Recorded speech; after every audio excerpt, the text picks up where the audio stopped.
ପ୍ରହରୀ ମଞ୍ଚ। 12 ବର୍ଷର ଜୋନାଥନ୍ ପାହାଡ଼ ଏବଂ କ୍ଷେତବାଡ଼ି ଦ୍ୱାରା ଘେରି ରହିଥିବା ଏକ ଛୋଟ ଗାଁରେ ରହୁଥିଲା।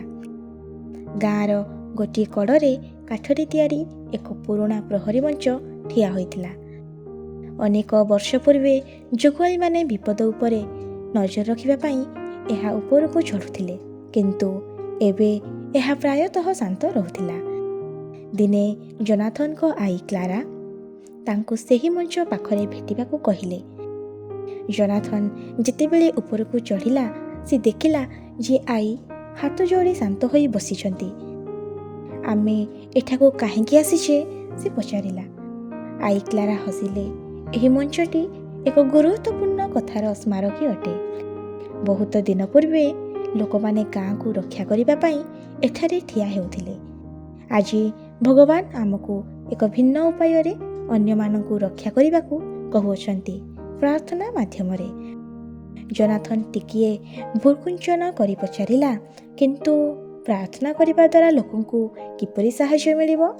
ମୁଁ ତ କେବଳ ଜଣେ ପିଲା। ସେ ତଳେ ଥିବା ଗାଁ ଆଡ଼କୁ ଅଙ୍ଗୁଳି ନିର୍ଦ୍ଦେଶ କରି କହିଲେ, ଜୋନାଥନ୍, ସେହି ଘରଟି ଦେଖୁଛୁ? ସେଇଟା ମିସେସ୍ ରୁଥ୍‌ଙ୍କର ଘର। ସେ କିଛି ଦିନ ହେବ ଅସୁସ୍ଥ ଅଛନ୍ତି। ତୋର ପ୍ରାର୍ଥନା ତାଙ୍କୁ ଶକ୍ତି ଦିଏ। ସେହି ସ୍କୁଲ ଦେଖୁଛୁ? ତୋର ଶିକ୍ଷୟିତ୍ରୀ ବେଳେବେଳେ ଏକାକୀ ଅନୁଭବ କରନ୍ତି। ତୋର ପ୍ରାର୍ଥନା ତାଙ୍କୁ ଆଶ୍ୱାସନା ଦିଏ। ତୋର ସାଙ୍ଗ ସାମୁଏଲ ପାଠପଢ଼ାରେ ସଂଘର୍ଷ କରୁଛି। ତୋର ପ୍ରାର୍ଥନା ତାକୁ ଉତ୍ସାହିତ କରେ।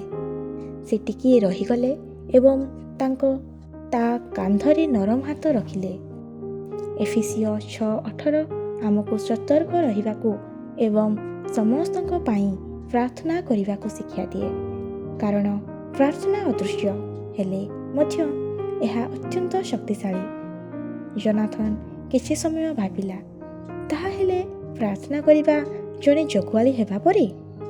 ହଁ, ସେ ମୁଣ୍ଡ ହଲାଇଲେ। ଜଣେ ଜଗୁଆଳି ଯିଏ ଭଲ ପାଇବା ମାଧ୍ୟମରେ ଲୋକଙ୍କର ଯତ୍ନ ନିଏ। ସେହି ସନ୍ଧ୍ୟାରେ ଜୋନାଥନ୍ ଏହି ବାଣୀକୁ ଗୁରୁତ୍ୱର ସହ ଗ୍ରହଣ କରିବାକୁ ସ୍ଥିର କଲା। ପ୍ରତି ରାତ୍ରିରେ ସେ ପ୍ରହରୀ ମଞ୍ଚ ଉପରକୁ ଚଢ଼ି ପ୍ରାର୍ଥନା କରୁଥିଲା, ତାର ପିତାମାତାଙ୍କ ଶକ୍ତି ପାଇଁ, ତାର ସାଙ୍ଗମାନଙ୍କ ଶାନ୍ତି ପାଇଁ, ସେ ଜାଣିନଥିବା ଲୋକଙ୍କ ପାଇଁ, ତାର ସମ୍ପୂର୍ଣ୍ଣ ଗାଁ ପାଇଁ।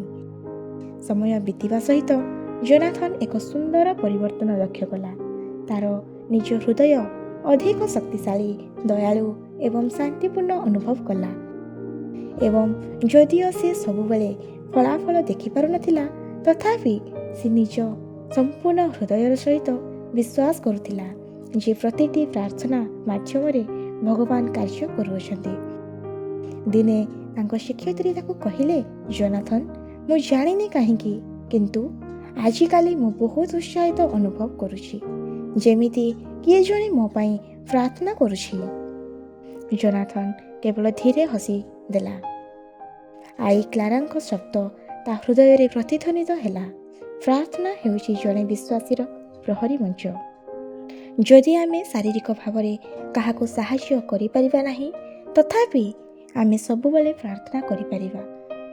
ପ୍ରାର୍ଥନା ଆମ ହୃଦୟକୁ ଜାଗ୍ରତ ରଖେ, ଅନ୍ୟମାନଙ୍କୁ ରକ୍ଷା କରେ ଏବଂ ଆମକୁ ଭଗବାନଙ୍କ ସହିତ ଯୋଡ଼େ। ଯେତେବେଳେ ଆମେ ଅନ୍ୟମାନଙ୍କ ପାଇଁ ପ୍ରାର୍ଥନା କରୁ, ଆମେ ଆଧ୍ୟାତ୍ମିକ ପ୍ରହରୀ ପାଲଟି ଯାଉ, ସତର୍କ, ପ୍ରେମପୂର୍ଣ୍ଣ ଏବଂ ଶକ୍ତିଶାଳୀ। ସର୍ବପ୍ରକାର ପ୍ରାର୍ଥନା ଓ ନିବେଦନରେ ସର୍ବଦା ଆତ୍ମାଙ୍କ ସାହାଯ୍ୟରେ ପ୍ରାର୍ଥନା କର। ପୁଣି ସମସ୍ତ ସାଧୁଙ୍କ ନିମନ୍ତେ ଏକାନ୍ତ ଉଦ୍ୟମ ଓ ନିବେଦନ କରିବାରେ ଜାଗି ରହି ପ୍ରାର୍ଥନା କର।